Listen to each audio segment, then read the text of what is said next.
Stark. Oh my God. Holy cow. You will not believe what's been going on. Do you remember that we were in space just a minute ago? And then I like vanished, and what's all that gray stuff in your hair? It's just gray hair. Oh, it's okay. I'm sorry. Anyway, Dr. Strange was there when I got back, right? And he gave us this big briefing on how to... What are you doing?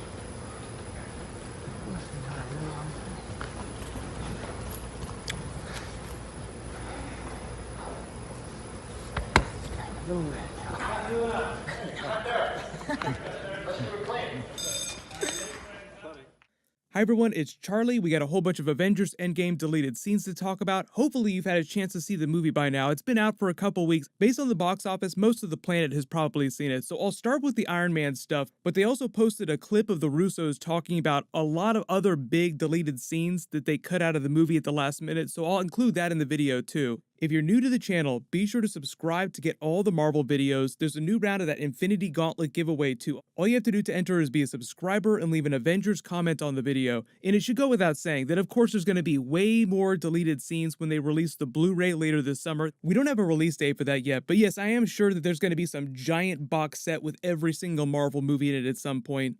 The Russos also talked about some X-Men and Fantastic Four stuff happening in the future, so what I'll do is I'll play the clip of them talking about all the other deleted scenes, then I'll talk about all the X-Men Fantastic Four stuff. So here's that clip of them.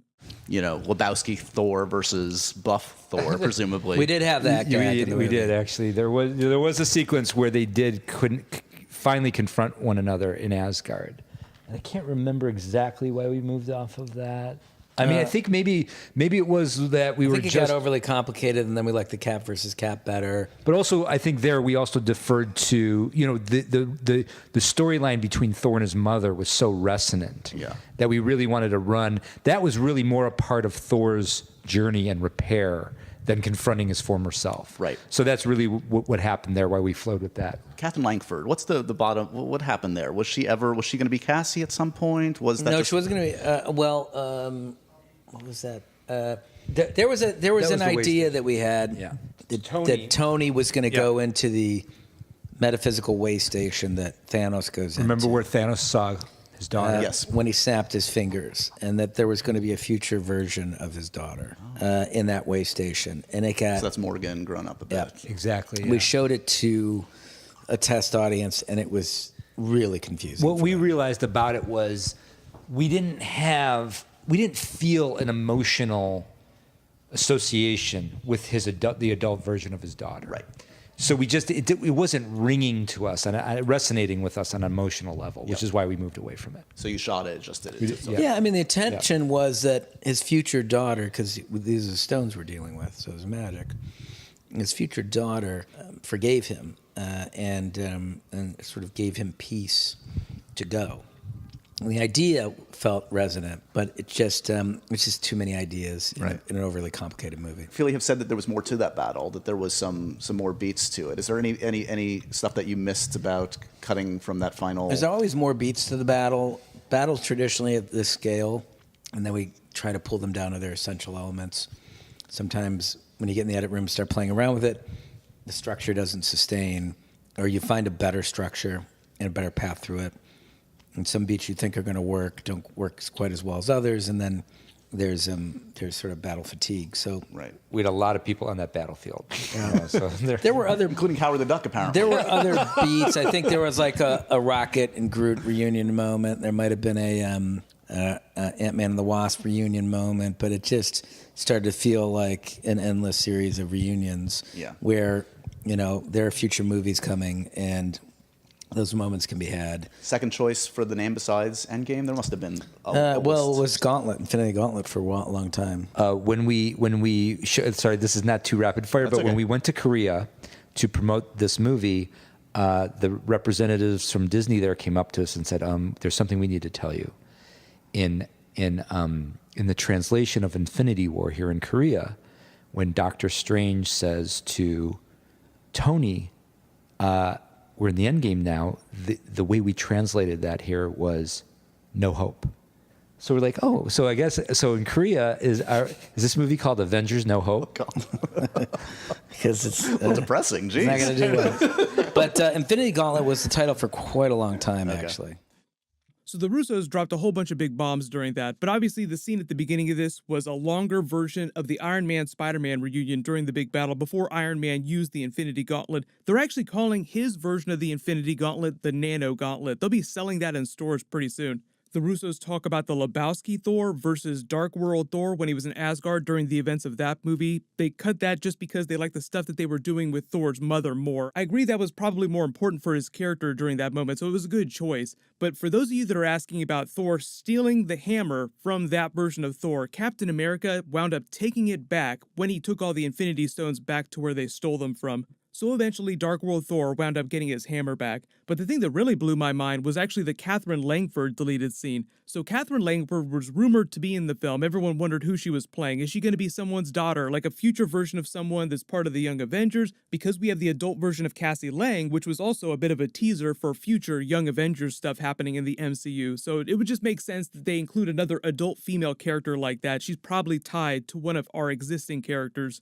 But the way they explain it is that Iron Man snaps his gauntlet and it takes him into the soul world of the Soul Gem, just like Thanos did when he snapped everyone last year in Infinity War. And it was a way to make Iron Man feel okay about what he'd just done, because he was very conflicted about leaving his family. Like he says during the film, I got my second chance, Cap. But then obviously Pepper is the one that compels him to go, would you be able to rest if you did not help everyone? It was also kind of a version of that last scene that he had with Pepper where she's like, Tony, we're gonna be okay. You can rest now. So it's another way to send that character off and also give you an idea about what's going to be happening with Morgan Stark in the future. Because obviously, Catherine Langford is a pretty notable young actress, so it makes sense that they try to bring her back in a future movie at some point. But if you're wondering about a future version of Iron Man or even Iron Lad showing up because the kid from Iron Man 3 was in the film, he even said, he's like, I would love to be a future version of Iron Man, but I'm not expecting them to do anything like that anytime soon. And remember, this version of Catherine Langford, the adult Morgan Stark, is, say, like 19 years in the future, so that's a long ways off. 19 years from 2023. So we're talking way, way off. I think the only way you see her show up in a Young Avengers movie is as if a team of Young Avengers in present day travels to the future and then they talk to her there. Then the Russos talk about the longer scenes with the bigger characters who had just come back from being dusted, like Rocket and Groot having a reunion, and then just deciding that they would cut that because they could do it during Guardians 3. Like, okay, there's a lot of reunions that these other characters will have in their own movies. Like, we don't need a whole lot of scenes with Black Panther or Doctor Strange because they're both getting sequels that we know about, they've already confirmed. So they'll pick up with Black Panther and they'll address what happened in Wakanda in the last 5 years during the Black Panther sequel. And the same thing for the Doctor Strange sequel. We don't know exactly when those movies are going to come out. I'm assuming sometime 2022, but the Disney CEO said that they would reveal their official schedule later this summer, so no worries. We won't have to wait that long to find out. There was a much longer scene that they shot with the Avengers in the trenches during the battle where they're talking to each other about their plan of attack. They said that it slowed the battle way down, so they just cut it for time. They might put that on the DVD too. But all the X-Men stuff that I mentioned at the beginning of the video, so the writers of the movie also did a bunch of interviews talking about stuff that they had to cut out of the film too. They said for a little while their plan was to use Scarlet Witch to change reality on a fundamental level using a House of M twist from the comics. Probably one of the biggest X-Men twists and uses of her powers that you could do. She's one of the most powerful Avengers, so it makes sense that they would think about using her as one of these big focal points. As we all saw, things didn't go down that way, so they can always use that twist in a future movie. I wouldn't be surprised. They're doing the Scarlet Witch and Vision TV show, but I don't think they're going to do any House of M stuff during that. I think that'll mostly be them bringing Vision back to life, because obviously he was one of the few missing things during Avengers Endgame, so he can be repaired, they can bring him back, he'll be just fine. The writers of the movie also did address fans' questions about introducing X-Men and Fantastic Four using some of the big twists that they used during the film. At the beginning of the movie, Rocket talks about Thanos unleashing a blast of cosmic energy, the likes of which the universe has never seen when he snapped everyone. Then they detected the same energy signature when he used the gauntlet again to create his planet and destroy the Infinity Stones. At the end of the film, it happened for a third time when Iron Man snapped his nano gauntlet to get rid of Thanos and his forces. So there have been 3 giant blasts of cosmic energy in the universe, 2 of them happening on planet Earth within the last 5 years. So people are like, is this going to be the way that they introduce X-Men? Because just all that cosmic energy feels like it's going to have some repercussions. The way the writers explain it is that Kevin Feige already has the bones of a plan for introducing X-Men and Fantastic Four, and they're like, whatever he does, it'll be a big surprise, and it won't be in a way that people expect. In Spider-Man Far From Home, the trailer that was released this week establishes that the snaps ripped a tear into multiple different multiverses, different universes out there. Is it possible that it also spread radiation that created mutants, and this is how we could get the X-Men into the Listen, MCU? we didn't know that it ripped a hole in anything. You didn't? I saw that trailer like everybody else and went, huh, okay. Anything's possible, but I don't know whether you'd need that. I mean, genetic mutation is genetic mutation, just happens. Maybe they're already out there, I don't know. I do think that whenever Kevin decides to do X-Men or Fantastic Four, it's going to be, it won't be how you think it's going to happen. You know, I think he's going to have a real clever version of it. So I just interpreted that as them saying, no, that's not us introducing X-Men and Fantastic Four to the MCU. Kevin Feige is going to do something a little bit different, but it'll still be really, really cool. So what'll happen is there's a whole bunch of other details about the movie and deleted scenes they've been revealing the last couple of weeks. We keep learning more and more, so I'll just continue to do videos as we learn about really cool stuff. But leave all your requests in the comments below. Obviously, the last couple of episodes of Game of Thrones are happening, so I'll be doing videos for that. And then I just did a trailer video for the Watchmen TV series that's starting this fall. So there's a whole bunch of stuff coming up later this year that's going to be really cool. So as long as you have alerts enabled for my channel, you'll see all the videos when I post them. But what'll happen is I'll leave the giveaway open till I post my next Marvel video, and my Game of Thrones Episode 5 video will post later tonight. While you wait for everything, click here for all those teasers for Marvel Phase 4 during Avengers Endgame, and click here for all my Avengers Endgame Easter eggs. Thank you so much for watching. Everybody stay awesome. I'll see you guys tonight.